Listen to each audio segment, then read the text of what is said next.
Verse 6 through 8.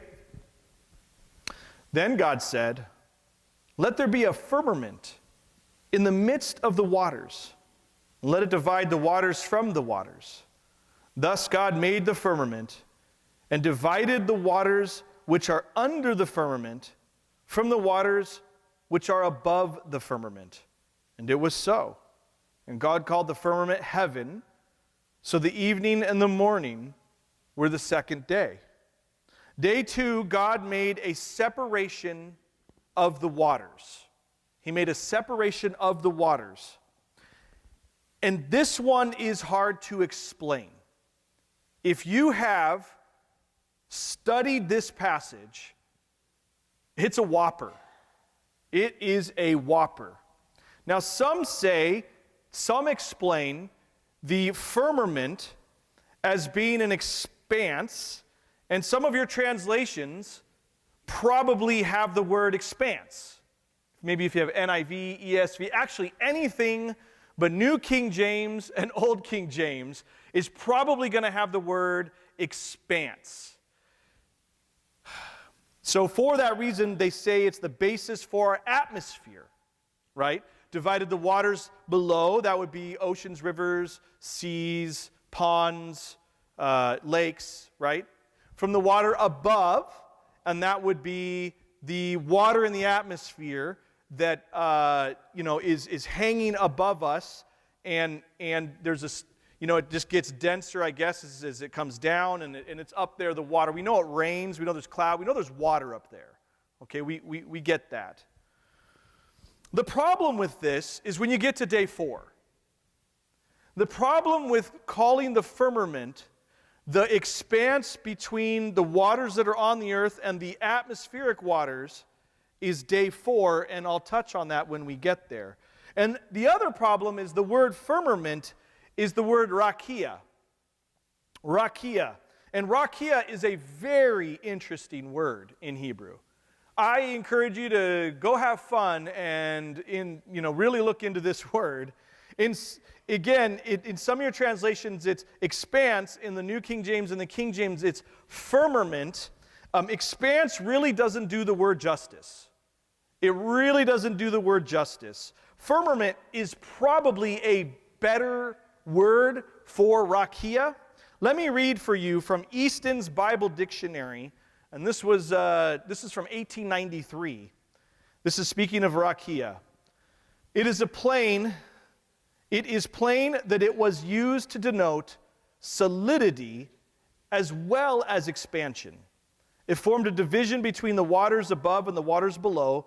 The rakia supported the upper reservoir, and that's from Psalm 148:4. It was the support also of the heavenly bodies. That's Genesis 1:14. That's day 4 that we'll get to in a minute. And it is spoken of as having windows and doors, and that's Genesis 7:11, Isaiah 24:18, and Malachi 3:10. This rakia, well, I don't know that we have an explanation exactly for it. And it is one that stumps me. I really don't understand rakia. The firmament is definitely a fun thing to explore, and I would say you can go do that, but I'm moving on this morning. So Genesis 1:9, I gave you just enough to tease you, and now you can go do some research for yourself. Genesis 1:9 through 13. Then God said, "Let the waters under the heavens be gathered together into one place, and let the dry land appear." And it was so. And God called the dry land earth, and the gathering together of the waters he called seas. And God saw that it was good. Then God said, "Let the earth bring forth grass and herb that yields seed, and the fruit tree that yields fruit according to its kind, those whose seed is in itself on the earth." And it was so. And the earth brought forth grass, the herb that yields seed according to its kind, and the tree that yields fruit, whose seed is in itself according to its kind. And God saw that it was good. So the evening and the morning were the third day. So this is day 3, and this is where God, after dividing the waters from above and then below, brings about dry land, pushing it up through I don't know if mountains were coming up at this point, but the water separated from the land, and you now have dry land, and you have all the water in its place.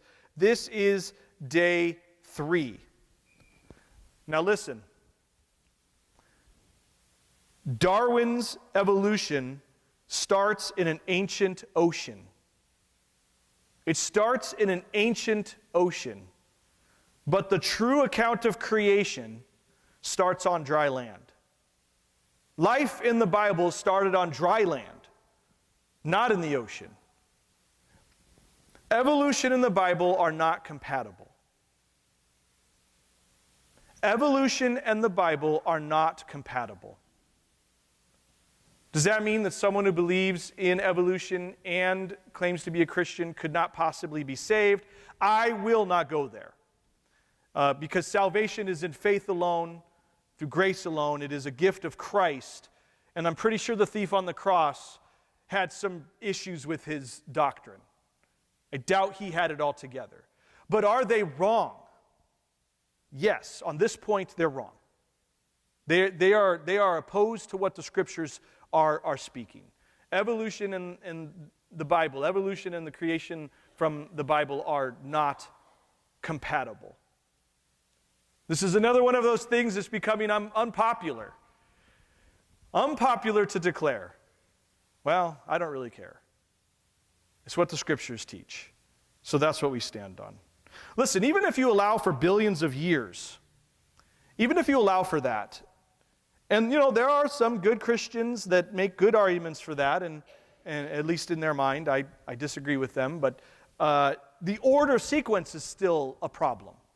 So you still have that, and we'll get into some other reasons why the text has some problems with that. But here, plant life shows up before the sun. The sun has not been created, and plant life has showed up. And it didn't happen in the oceans. It happened on dry land. It's not compatible, people. It's just not. We don't need to try to force it to be compatible. You simply just reject what the Bible isn't compatible with.